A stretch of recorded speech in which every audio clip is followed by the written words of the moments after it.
Start na? Yeah. Hey there guys, sa magandang umaga sa lahat.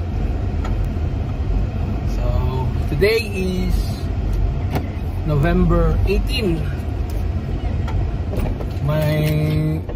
My daughter's birthday. So, pupunta kami ng SM. What do you mean SM? Ay, SM ba? Pure Gold pala. Para bumili ng cake. So, simple celebration lang naman. Nag-invite lang naman ako ng ilang friends para sa kanyang party. Yeah. Simple party na. Wala naman tayong pambong party.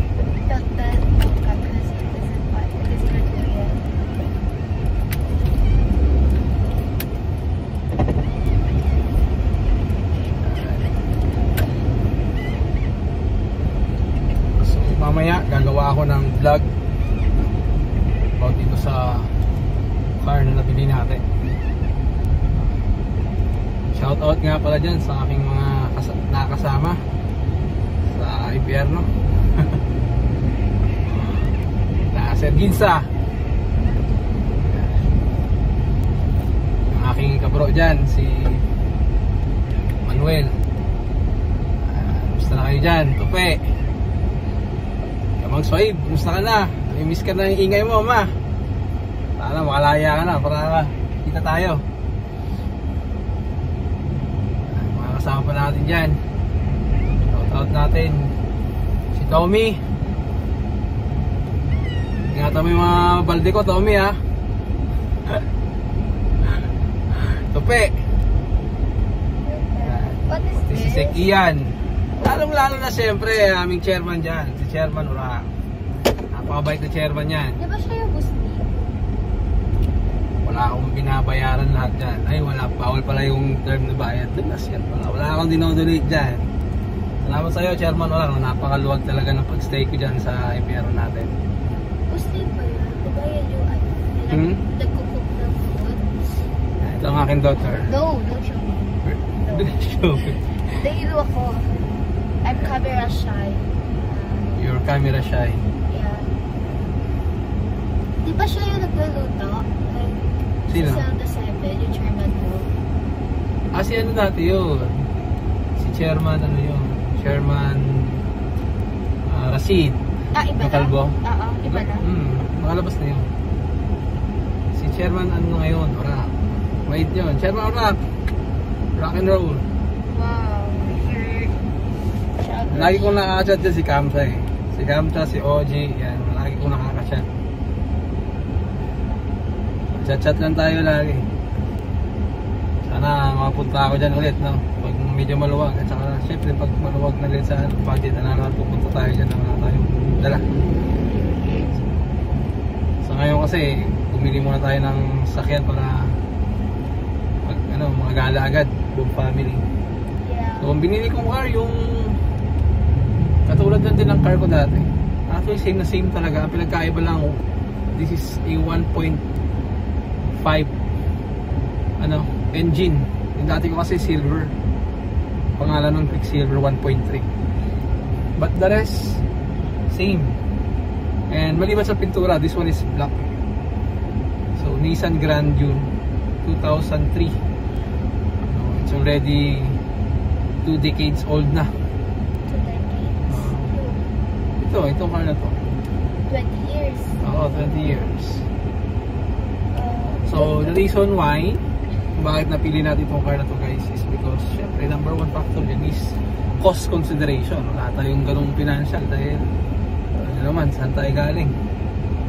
2 taon tayo natenga.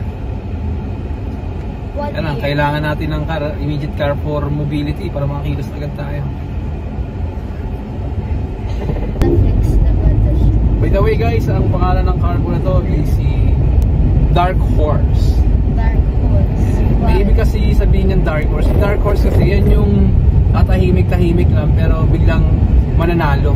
Kung sa mga teams pa, hindi siya yung ine-expect mo manalo sa mga competition, pero bigla siya nagcha-champion. Okay, pero why would you name a car as Dark Horse? Because katulad ko siya, tatahimik-tahimik lang pero mananalo pala. Wow. Oh, do not say anything that will reveal the issue. Of course I would. Why would I?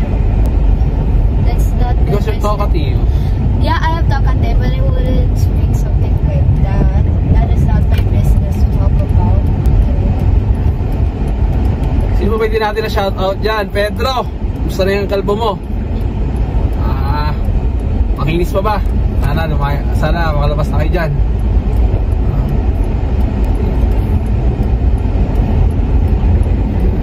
Ang aking masahista dyan na si Crainer. Kumusta kayo dyan? Si Tatay Itom. Yan, konti na lang. Lalabas na kayo sa impyerno na yan. Why would you use the term Because I cannot spit the word. Yeah. But you've said ahead, like sana baka. So, It doesn't mean a thing. well, it kind of does. For some people it doesn't, but for some people it is smart. Dito na kami sa Pure Gold. If I could put it that way, they will do it.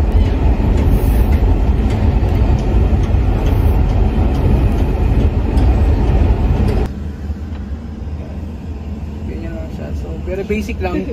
And as you can see, pinili ko yung manual windows kasi ayoko since old car, ayoko yung maraming electricals, no?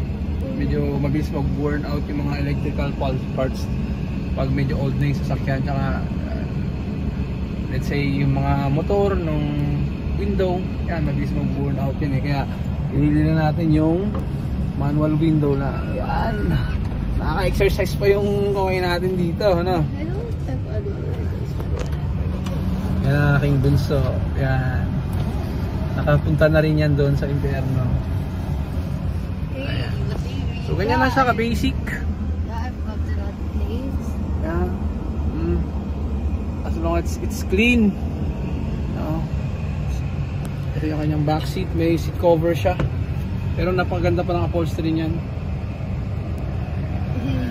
Ayan siya, guys. So meron meron siyang radio.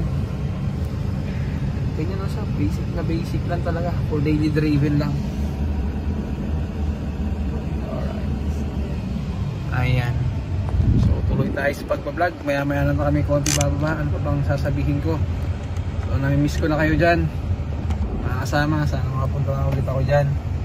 Sino pa ba hindi ko na siya shoutout, no? Meron pa ako isang masahista dyan eh, si Cedric. Cedric. Pwede kayo dyan, makakapagpunta ko dyan, magpapasaya ako sa inyo.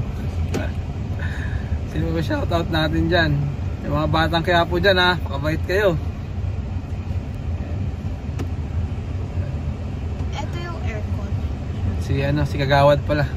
Nandun sa dulo yung niya eh, room. Kagawad Selo. Yan, magaling magtattoo yan eh, si Kagawad Selo. Gusto ko nga magpatattoo sa kanya eh. So nandito na kami ngayon sa Pure Gold. No, I'm not done yet. What? Ayan, nandito kami sa Pure Gold Valenzuela. Are you like a love? Bibili kami ng cake ng aking daughter. Ayan. So, Bye. papakita lang natin yung outside ng car. Ayan. Load na.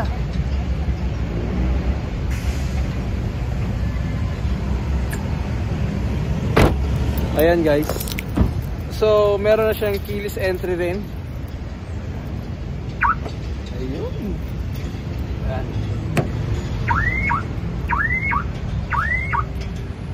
Keyless entry na rin siya. So ganyan yung tsura niya guys.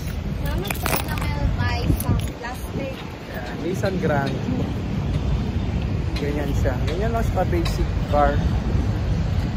Okay. Ayan. So, napakakinis pa ng pintura. Pero pwede nga ako magdala sa labas ng pintura eh. Ayan. Ang aking Nissan Grandeur. may makita yung plaka ko. Ayan o. Ayan siya guys. Simpleng car lang, pang daily driving lang talaga, no? Para maka-move agad. So sana kumita agad tayo pag nasa labas na para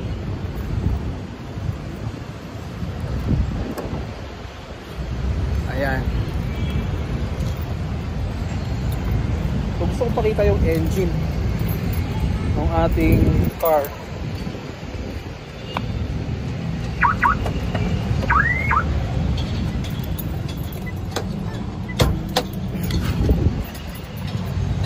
Jeremy, hawakan mo muna. Buksan ko lang itong ano. Ayusin mo, huwag mong guluhin yung camera.